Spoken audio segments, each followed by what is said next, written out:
let's start off with our good old boy Carson Wentz. All right, so the play I'm looking at is it's their last touchdown of the evening. It's what put them up 30 to 18.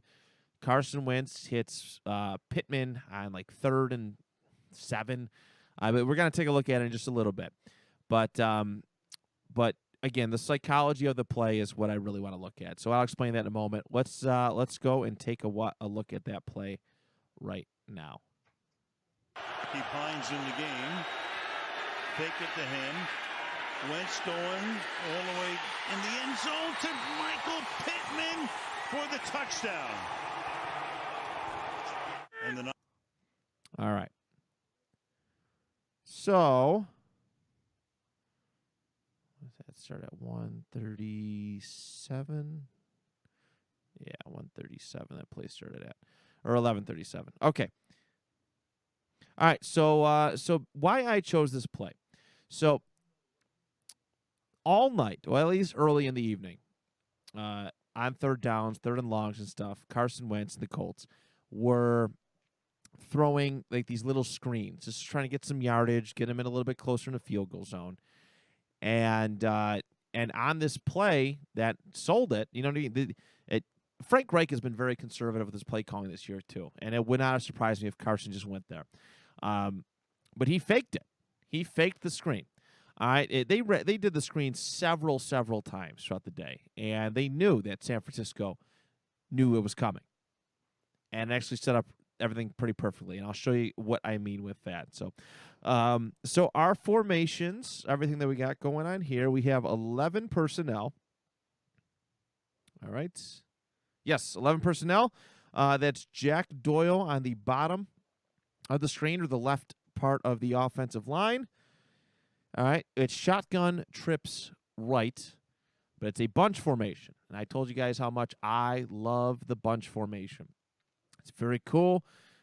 It's a very good way to mix up defenders. You get thrown off for a second, or an offensive wide receiver can throw off a covering defender and really shake him up and get some extra space on it. For the defense, it looks like they're in a 4-2-5. All right, that's what I've gathered, a 4-2-5 nickel. It is zone coverage, and this is part of the reason why this helps. Carson played it very well, and it is cover one. It is cover one. They have one man deep to prevent a deep shot, but yeah, this is okay. So this is 3rd and 10. The situation is this: 3rd and 10. Colts are up 23-18 with 2 minutes 56 seconds left. A field goal puts the game out of reach, sort of. But I like the aggressiveness here, especially coming off the heels of what happened with the Colts and Ravens several Mondays ago. Yeah. So let's start to break this thing down. I'll show you exactly what I'm looking at here. All right, so here comes the snap. All right. We talk about reads or making reads all the time, and as a defensive player, being aware of what the quarterback is doing. That's, I believe, Zach Pascal on the right-hand side. I could be confused. It's either Pascal's right there. Excuse me. That's Ashton Doolin. That's Ashton Doolin. And Carson, as soon as he gets the ball hiked, he looks immediately to his right. All right? Looks immediately to his right, selling this eventual fake. Could he take it? Absolutely could. Absolutely could. All right? But however, he has better. He has bigger plans. All right, here's our guy, Michael Pittman, who has earned his way into wide receiver 1 territory. All right, he's about to start breaking off here. But all right, there's the pump fake. He pump faked it. He faked the throw. Yeah. And the beautiful thing of this, we have our 2 San Francisco defenders here, number 1 and number, I believe that's 24. And they're rushing forward. Yeah, look at number 1 putting on the air brakes. Oh, yeah. He knew he got played. Yep. He got played real good.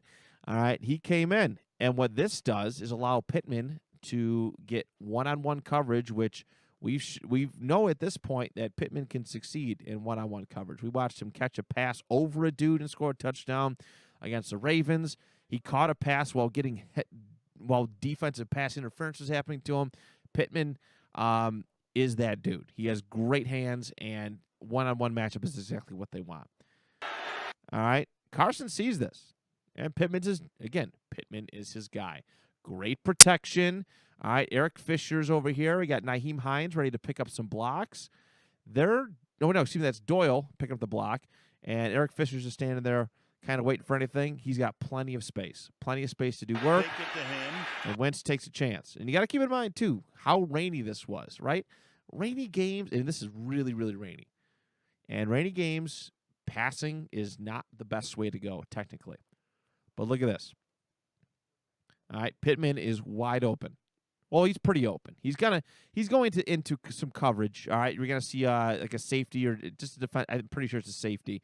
Come on into him, but bam, in the end zone to Michael Pittman. Great hands Touchdown. and a touchdown. All right.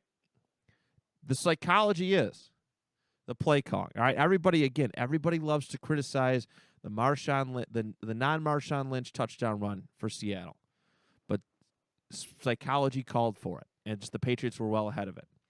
For the Colts right here, who didn't necessarily need a touchdown, all right, like I said, they could have made a field goal, but field goals are risky. That's a 40-something yard field goal in the rain and the wind. It's risky. All right, and San Francisco can get the ball back there and march downfield and win the game. They went aggressive. They want a touchdown, and that's exactly what they went out there and got. All right, so one more time, start to break it down a little bit. Get the hike, and instantaneously, without hesitation, looks to his right-hand side. And Asher Doolin sells it. He's looking for it, and you almost think you really do think it's a screen. You got Pittman and Pascal right ahead of him, setting up blocks. That's the idea. And then they blow past him. They're like, oops, we messed up. Take it to him. And Pittman's that good. He blows that dude out, catches, and he's paid her. For the touchdown. That's psychology. That is sports psychology in a nutshell, and that is play calling psychology. Is setting up, game scripting, all that stuff. You're setting up stuff from the very first drive that you do. You are setting stuff up for the remainder of the first quarter. Well, you're setting stuff up for the remainder of the half. You're setting stuff up for the third and fourth quarter. You're setting stuff up for the whole game. All right. Teams base their game plan. So when halftime adjustments come in, teams base their game plan on what you are doing and what you are showing. And again, the safe route, the conservative route. Coach Frank Reich, the conservative play caller. He's just going to throw it out for a little dump pass, get 5 yards, and closer to field goal range. Nope. Fakes it, takes it over the top. Pittman gets a touchdown. Probably wasn't expecting that, but that's how good. That's how good Michael Pittman is, and that's how good Carson Wentz has been under center for the Indianapolis Colts. Yeah. Very much a roller coaster game watching Carson Wentz in this one, cutting him a lot of slack due to the crazy, insane elements. My wife had made a comment of, I had never heard rain through a broadcast like that. Like, it sounded like someone was pouring rocks on him. You know what I mean? Right. It did it was not cool. sound like rain. I liked it though. It was like sitting in your sun porch listening to the rain. It was really nice.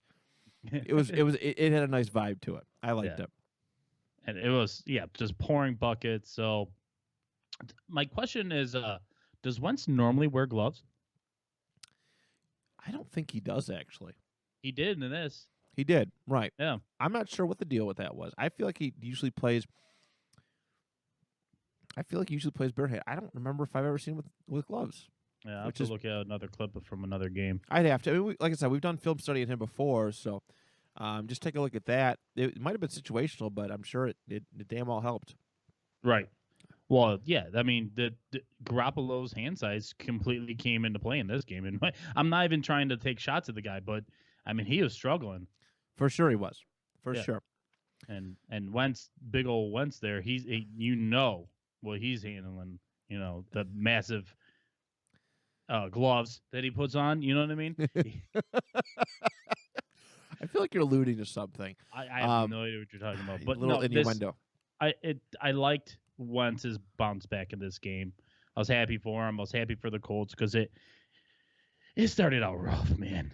I was like, Oh, it's an ugly first quarter. I was like, is he seriously like paid off? Is he trying to throw this game?